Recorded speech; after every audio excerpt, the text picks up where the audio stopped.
এ বিষয়ে আরও খবর জানাতে রাজধানীর ফরেন সার্ভিস একাডেমি থেকে আমাদের সঙ্গে যুক্ত হচ্ছেন আশিকিন প্রিন্স।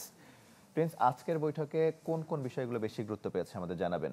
কি বুঝলেন ভাই? অনলি যেটাই চাই। তমালে দীর্ঘ ৬ মাস আলোচনার পরে জুলাই সনদটি চূড়ান্ত করা হয়েছে। এখন প্রশ্ন দেখা দিয়েছে যে জুলাই সনদটি কিভাবে বাস্তবায়ন বা কার্যকর করা হবে। সেটি নিয়ে গেল ৩ দিন ধরে আলোচনা চলছে। যুক্তি, পাল্টা যুক্তি, আইনি ব্যাখ্যা সব দলের পক্ষ থেকে দেয়া হচ্ছে। এখন পর্যন্ত কোনো ঐকমত্য প্রতিষ্ঠিত হয়নি। তো ভবিষ্যতে বা সামনে ঐকমত্য প্রতিষ্ঠিত হবে কিনা এই ইস্যুতে সেটি কিন্তু আসলে সময়ে বলে দেবে। এরই মধ্যে অনেক দলের পক্ষ থেকে প্রশ্ন উত্থাপন করা হয়েছে বা সন্দেহ প্রকাশ করা হয়েছে যে আদৌ বাস্তবায়ন প্রক্রিয়া নিয়ে কোনো ঐকমত্য প্রতিষ্ঠিত হবে কিনা।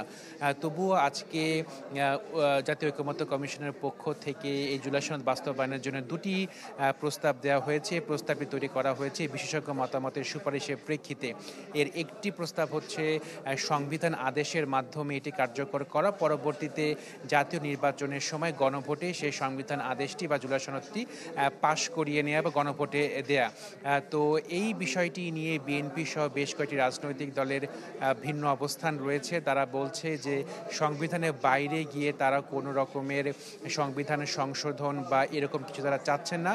তো এর আইনি ব্যাখ্যা জানতে বা এটি কিভাবে সুরাহা করা যায় সেটি জানতে বিএনপির পক্ষ থেকে সুপ্রিম কোর্টের মতামত জানতে চাওয়া হয়েছে বা প্রস্তাব দেওয়া হয়েছে।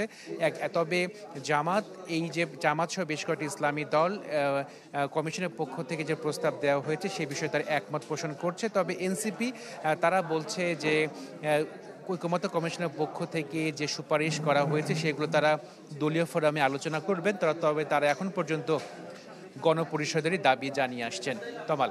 প্রিন্স, আপনাকে ধন্যবাদ। রাজধানীর ফরেন সার্ভিস একাডেমি থেকে আমাদের সঙ্গে যুক্ত হয়েছিলেন আশিকিন প্রিন্স।